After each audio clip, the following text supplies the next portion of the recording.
Uma das coisas que eu mais tenho aprendido nesses mais de 25 anos de vida espiritual ativa, de vida cristã ativa no caso, é que para nós combatermos aquilo que é errado, precisamos ensinar aquilo que é certo. Seria a maneira mais eficaz de combater aquilo que é errado é ensinando aquilo que é certo.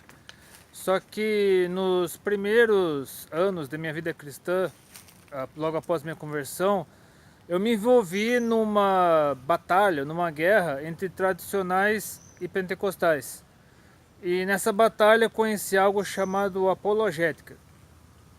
E apologética nada mais é que a defesa da genuína fé cristã. Só o problema é que eu me envolvi com a apologética da maneira errada, como infelizmente muitas pessoas ainda se envolvem. Que eu me limitava apenas a combater aquilo que é errado sem ensinar as pessoas aquilo que é certo.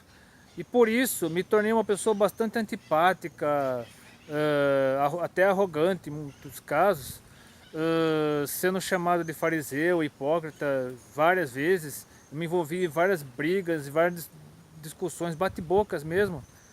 E as pessoas se afastaram de mim. Então, com o tempo, eu percebi que a maneira como eu estava pregando o evangelho, procurando transmitir a mensagem do evangelho, estava afastando as pessoas de Cristo em vez de aproximá-las. Então, à medida que eu fui amadurecendo espiritualmente, à medida que Deus foi me ensinando coisas a respeito do seu reino, da sua palavra, eu percebi que a apologética daqueles que se preocupam mais em combater o que é errado, apontar os dedos para os outros, em vez de ensinar aquilo que é certo, acaba fazendo com que cristãos briguem entre si. Ou seja, eu estava me tornando um cristão que lutava contra outros cristãos. Porque quando a apologética sai daquilo que deve ser feito, quando a apologética é feita como se fosse uma espécie de revista de fofocas gospel, só mostrando o que acontece de errado nas igrejas, com cantores gospel, com líderes cristãos, eu estou fazendo com que as pessoas do mundo que olham para nós fiquem mais escandalizadas ainda e se afastem ainda mais de Jesus Cristo. Ou seja, na verdade, eu estou trabalhando mais em favor do diabo do que em favor de Deus, porque eu estou fazendo com que o mundo tenha mais raiva ainda de nós. E enquanto os cristãos brigam entre si, enquanto os cristãos se lutam entre si, um falando mal do outro, um querendo roubar membro do outro, um criticando o outro, o diabo está fazendo a festa pelo mundo, levando ainda mais pessoas para o inferno. E a falta de um esclarecimento fundamentado na palavra de Deus para aqueles que nos questionam nossa fé, afastam ainda mais pessoas de Deus. Portanto, eu aprendi o seguinte: em vez de me preocupar mais em apontar falhas e em desmascarar falsos profetas, líderes que lobos disfarçados de cordeiro e tal, eu devo preocupar-me mais em saciar a fome e a sede espiritual daqueles que estão afastados de Deus, afastados da fé cristã, e edificar aqueles que precisam de edificação, aqueles que ainda tomam leite espiritual, aqueles que ainda estão imaturos na fé cristã. Eu devo trabalhar, devo receber do Espírito Santo tudo que eu preciso, tudo que é necessário para que essas pessoas se aproximem ainda mais de Deus, sejam ainda mais maduras na fé. Então eu trago neste vídeo lições a respeito dos limites da apologética. Isso mesmo, a apologética também tem limites. E esses limites estão definidos na palavra de Deus. E se nós quisermos educar as pessoas na fé cristã, aproximá-las ainda mais de Deus, fazendo com que elas se afastem ainda mais do pecado, ou então se nós queremos ganhar almas para Cristo, devemos ser sal e luz, devemos dar nosso testemunho sim, mas também devemos nos preocupar mais em oferecer o alimento saudável do que em combater aquilo que é errado, porque aqueles que estão trabalhando contra o Evangelho, aqueles que estão envergonhando o Evangelho de Cristo, aqueles que estão distorcendo a palavra de Deus em benefício próprio, ou são escravos de suas denominações ou de suas seitas, eles darão conta de si a Deus. Já o nosso papel, o papel daqueles que conhecem a verdade, é o de apresentar o Evangelho correto, o Evangelho saudável, aquilo que realmente Deus quer transmitir ao mundo, por meio da pregação da palavra. Então, rapidamente, eu gostaria de deixar alguns textos aqui. O primeiro deles é o de Neemias, que tem a ver com o título desse vídeo. Por que não ser um sambalate? O que é um sambalate? Sambalate era um dos que tentavam atrapalhar a construção dos muros de Jerusalém, como diz aqui, em Neemias capítulo 2, versículos 9 a 10, 18 a 20. Então fui, no caso Jeremias, aos governadores da além do rio e deles as cartas do rei Artaxerxes, no caso, porque Neemias era copeiro do rei, aí Artaxerxes enviou Neemias para levar parte do povo para Jerusalém. E o rei tinha enviado comigo capitão do exército e cavaleiros. O que ouvindo Sambalate, Oronita e Tobias, o servo amonita, lhes desagradou extremamente que alguém viesse a procurar o bem dos filhos de Israel. Então eu lhes declarei como a mão do meu Deus me fora favorável, como também as palavras do rei que ele me tinha dito. Então disseram, levantemo-nos e edifiquemos, e esforçaram suas mãos para o bem. O que ouvindo Sambalate, Oronita e Tobias, o servo amonita, e Gesem, o árabe, zombaram de nós e desprezaram-nos, e disseram, que é isso que fazeis? Quereis rebelar-vos contra o rei? Aí que, é claro que Sambalate queria, né, atrapalhar tudo, porque ele queria um favor do rei e estava com inveja do povo de Israel e queria atrapalhar tudo para impedir que o povo de Israel se reorganizasse. E então lhes respondi, no caso de Neemias, e disse, o Deus dos céus é que nos fará prosperar, e nós, seus servos, nos levantaremos e edificaremos, mas vós não tendes parte, nem justiça, nem memória em Jerusalém. E Neemias, como tinha todo o aval do rei Artaxerxes, ele enfrentou o Sambalate e os que estavam com ele, porque ele tinha autoridade para isso. Da mesma forma, nós que pregamos o evangelho genuíno devemos ter autoridade para pregar o evangelho genuíno, mostrando a verdade para as pessoas.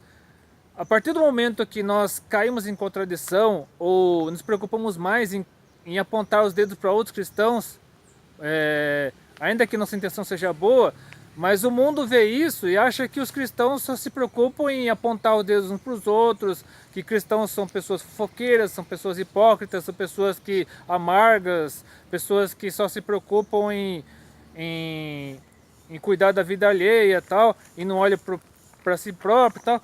Então devemos ter, somente preocupando-nos em pregar o evangelho genuíno, e fazendo o possível para verificarmos se há algo em nós errado, em nós mesmos, devemos corrigir diante de Deus e deixar que Deus corrija aqueles que estão errados, para que o mundo não venha apontar isso para nós, ó, você está correndo em contradição nisso e naquilo.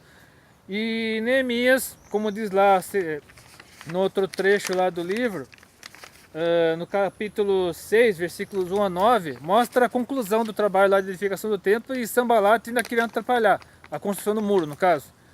Sucedeu que, ouvindo Sambalate, Tobias, Gesem, o árabe e o resto dos nossos inimigos, que eu, Neemias no caso, tinha edificado o muro e que nele já não havia brecha alguma, ainda que até esse tempo não tinha posto os portos nos portais, Sambalate e Gesem mandaram dizer-me, vem, congreguemos-nos juntamente nas aldeias, no vale de Ono.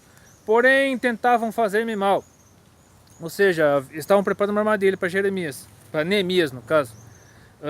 E enviei-lhes mensageiros a dizer, faço uma grande obra, de modo que não poderei descer. Por que cessaria esta obra enquanto eu a deixasse e fosse ter convosco? Ou seja, aquele que prega o evangelho genuíno tem que ser inteligente também, tem que saber quando o inimigo está preparando armadilhas para tirá-lo do foco ou para desviá-lo do propósito de Deus. E do mesmo modo enviaram a mim 4 vezes, da mesma forma lhes respondi. Então Sambalate ainda pela 5ª vez me enviou o seu servo com uma carta aberta na sua mão, e na qual estava escrito, entre os gentios se ouviu e Gasmou diz, tu e os judeus intentais rebelar-vos, então edificas o muro, e tu te farás rei deles, segundo essas palavras, e que puseste profetas para pregar de ti em Jerusalém, dizendo, este é rei em Judá, de modo que o rei o ouvirá, segundo essas palavras. Vem, pois, agora e consultemos juntamente. Ou seja, muitos que dizem estar trabalhando em favor do evangelho, na verdade lançam calúnias, lançam maus testemunhos, palavras falsas contra aqueles que estão efetivamente trabalhando em serviço do Evangelho. Portanto, se você não tem certeza que tal pessoa está trabalhando em favor do Evangelho ou não, fique quieto e preocupe-se apenas em ganhar os perdidos para Cristo, em levar a palavra de Deus aos que estão perdidos mesmo, indo para o inferno, que estão nas trevas da ignorância. E procure não atrapalhar aqueles que também estão trabalhando pelo Evangelho, ainda que você desconfie que alguma coisa está errada, mas deixe isso com Deus. E continuando aqui, porém eu, Neemias, mandei dizer-lhe, de tudo que dizes coisa nenhuma sucedeu, mas tudo teu coração o inventas. Ou seja, prova de que Sanbalat estava inventando tudo isso por pura inveja. Porque todos eles procuravam atemorizar, dizendo, as suas mãos largarão a obra e não se efetuará. Agora, pois, ó Deus, fortalece as minhas mãos. Ou seja, não devemos ser um Sanbalat atrapalhando a obra de Deus só porque desconfiamos que alguma coisa está errada, que alguma coisa está fora do lugar. E os textos seguintes mostram, apenas reforçam isso, e devemos atentar para tudo o que diz aqui nos textos seguintes. Se você não entender, claro, o que está escrito aqui, leia numa Bíblia como versão mais moderna. Marcos, Evangelho de Marcos, capítulo 9, versículos 38 a 40, Jesus, no caso, repreende os discípulos que queriam impedir que pessoas que não o seguiam pregassem o Evangelho da salvação. E João lhe respondeu no caso Jesus, dizendo, Mestre, vimos um que em teu nome expulsava demônios, o qual não nos segue, e nós lhe o proibimos, porque não nos segue. Jesus, porém, disse, não lhe o proibais, porque ninguém há que faça milagre em meu nome e possa logo falar mal de mim, porque quem não é contra nós, é por nós. Ou seja, se nós não temos certeza se essa pessoa realmente está pregando o Evangelho correto ou não, devemos nos preocupar somente em fazer nossa parte, porque se essa pessoa estiver fazendo algo contra Deus, Deus a julgará, Deus a punirá de uma maneira ou de outra. E lá no livro de Atos, capítulo 5, versículos 34 e 39, mostra um conselho de Gamaliel, no caso que tinha sido professor de Paulo. Gamaliel, que era judeu, fariseu, tal, o próprio fariseu, aconselhando os colegas dele lá do Sinédrio sobre como eles deveriam tratar os apóstolos. Mas levantando-se no conselho um certo fariseu chamado Gamaliel, doutor da lei, venerado por todo o povo, mandou que por um pouco o levassem para fora os apóstolos e disse-lhes, homens israelitas, acautelai-vos a respeito do que haveis de fazer esses homens, porque antes desses dias levantou-se Teudas dizendo ser alguém. A este se ajuntou o número de uns 400 homens, o qual foi morto e todos os que lhe deram ouvidos foram dispersos e reduzidos a nada. Depois desse levantou-se Judas, o Galileu, nos dias do alistamento e levou muito povo após si, mas também este pereceu e todos os que lhe deram ouvidos foram dispersos. E agora digo-vos, dai de mão a estes homens e deixai-os, porque se este conselho, esta obra de homens se desfará, mas se é de Deus, não podereis desfazê-la, para que não aconteça serdes também achados combatendo contra Deus. Ou seja, em vez de nos preocuparmos em combatermos nossos irmãos, ou aqueles que achamos que estão trabalhando contra o Evangelho, devemos nos preocupar com aqueles que estão perdidos, com aqueles que estão perecendo, e deixar que aqueles que supostamente estão trabalhando contra o Evangelho, fazendo-se de cristãos, deixaremos que Deus os julgue, porque eles próprios cairão em contradição e serão condenados por suas próprias palavras. E finalmente o texto de Filipenses capítulo 1, versículos 12 e 18, encerrando esse vídeo, fazendo-nos refletir a respeito como devemos proceder nesse sentido.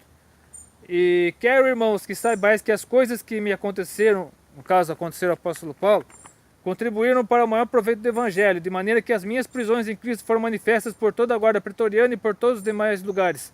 E muitos dos irmãos no Senhor, tomando ânimo com as minhas prisões, ousam falar a palavra mais confiadamente, sem temor. Verdade é que também alguns pregam a Cristo por inveja e porfia, mas outros de boa vontade. Uns, na verdade, anunciam a Cristo por contenção, não puramente, julgando acrescentar aflição às minhas prisões. Mas outros por amor, sabendo que fui posto para a defesa do Evangelho. Mas que importa? Contanto que Cristo seja anunciado de toda maneira, ou com fingimento, ou em verdade, nisto me regozijarei ainda. Antes desse vídeo, eu queria dizer o seguinte. Se você tem certeza que o homossexualismo é pecado, como em vez de apontar o dedo na cara do homossexual dizendo que ele vai para o inferno, se ele não virar hétero, preocupe-se em mostrar homossexual, seja ele gay, lésbica, bissexual, transexual, assexual, intersexual ou queer, como é a sexualidade sadia, aprovada por Deus, o plano de Deus para o homem e para a mulher, o que Deus quis fazer ao criar o homem e a mulher, tal, ao instituir a família, para que essa pessoa seja mais receba a palavra de uma maneira mais simpática, uma maneira assim mais tranquila, fácil do entendimento dela, e ela possa ser tocada pelo Espírito Santo para que ela seja restaurada na vida sexual dela, na vida sentimental, e possa efetivamente receber o Evangelho, abraçar o Evangelho. Então, se esse vídeo fez diferença na sua vida, seja você cristão ou não, seja você pregador do Evangelho ativo ou não, que Deus abençoe, que Deus oriente. Se você gostou desse vídeo, curta, compartilhe os seus favoritos, inscreva-se no meu canal, que Deus abençoe e faça diferença na sua vida. Até depende, se Deus quiser.